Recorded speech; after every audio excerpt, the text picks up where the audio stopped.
চিৰাঙৰ চিডলিটো ছাত্ৰীক যৌন নিৰ্যাতনৰ ঘটনা ভক্ষকৰ ৰূপত গাঁওৰক্ষী বাহিনীৰ সভাপতি জহিৰুদ্দিন কোচ ৰাজবংশী জনগোষ্ঠীৰ দুগৰাকী নাবালিকাক এখন ব্যক্তিগত খণ্ডৰ বিদ্যালয়ত কৌশলেৰে মাতি নি যৌন নিৰ্যাতন চলোৱাৰ গুৰুতৰ অভিযোগ উত্থাপন হৈছে। ইতিমধ্যে এই ঘটনা পোহৰলৈ অহাৰ পূৰ্বে পলায়ন কৰিছে জহিৰুদ্দিনে। সমগ্ৰ ঘটনাৰ আঁৰত এক মানৱ সৰবৰাহকাৰী চক্ৰ জড়িত আছে বুলি পোহৰলৈ আহিছে। এইফালে নিৰ্যাতনকাৰী জহিৰুদ্দিন দেৱানক দৃষ্টান্তমূলক শাস্তি প্ৰদানৰ দাবী জনাইছে ৰাইজে।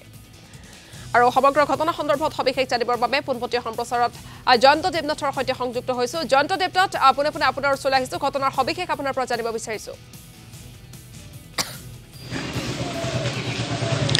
হয়, সিংফা ক'ব লাগিব যে অসমৰ ইমূৰৰ পৰা সিমূৰত যি ধৰণৰ নাৰী নিৰ্যাতনৰ ঘটনা এটাৰ পিছত এটা পোহৰলৈ আহিব ধৰিছে, ঠিক তেনেদৰে দেখা গৈছে কালি সন্ধিয়াৰ ভাগতো তেনেকুৱা এক ঘটনা পোহৰলৈ আহিলে। চিৰাং জিলাৰ চিডলি থানাৰ অন্তৰ্গত মৌজাবাৰীত যিগৰাকী গাঁওৰক্ষী বাহিনীৰ সভাপতি জহিৰুদ্দিন দেৱান নামৰ যিগৰাকী যুৱক, সেই যুৱকৰ বিৰুদ্ধে ইয়াৰে দুগৰাকী কোচ ৰাজবংশী সম্প্ৰদায়ৰ নৱম শ্ৰেণীৰ ছাত্ৰীক যৌন নিৰ্যাতন চলোৱাৰ অভিযোগ উত্থাপন হৈছে।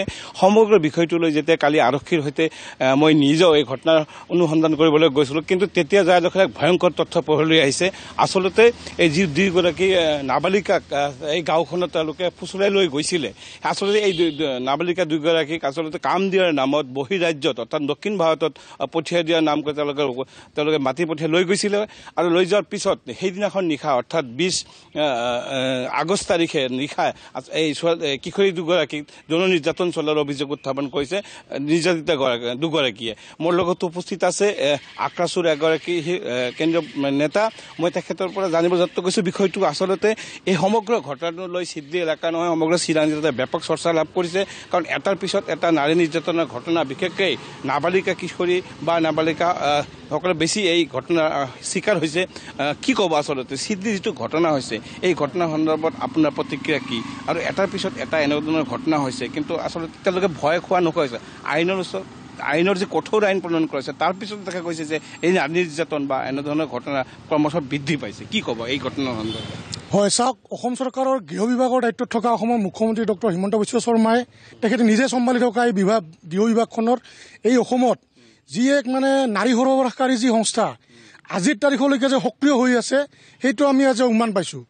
গতিকে এই জহিৰুদ্দিন বোলা ব্যক্তিজনক অতি সোনকালে ইমিডিয়েট এৰেষ্ট কৰি তাক যদি আমি অনুসন্ধান চলাওঁ, জৰিয়তে আমি হয়তো বৃহৎ যে ইয়াতে এটা নাৰী সৰবৰাহকাৰী চক্ৰ জড়িত হৈ আছে, সক্ৰিয় হৈ আছে, সেইটো আমি আৰু বিভিন্ন ক্ষেত্ৰত ভাল আৰু যে আছে বেলেগ বেলেগ একদম সক্ৰিয় ভূমিকা লৈ আছে, সেইকেইটাক আমি ধৰিবলৈ সক্ষম হ'ম।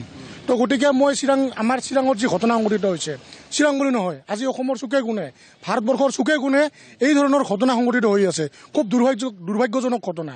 তো এই ক্ষেত্ৰত চৰকাৰৰ ডাঙৰ ডাঙৰ বিভাগ আছে, প্ৰশাসন আছে, ED ID বহুত ধৰণৰ ইনভেষ্টিগেশ্যন কৰা এজেঞ্চি আছে। তো সেইসকলৰ এক আজিৰ তাৰিখত সক্ৰিয় ভূমিকা গ্ৰহণ কৰিব লাগে। আৰু এই ধৰণৰ যি নাৰী সৰবৰাহকাৰী চক্ৰ, এই চক্ৰসমূহ একদম পলাই পুহিৰ পৰা যাতে উঘালি পেলাব পাৰে।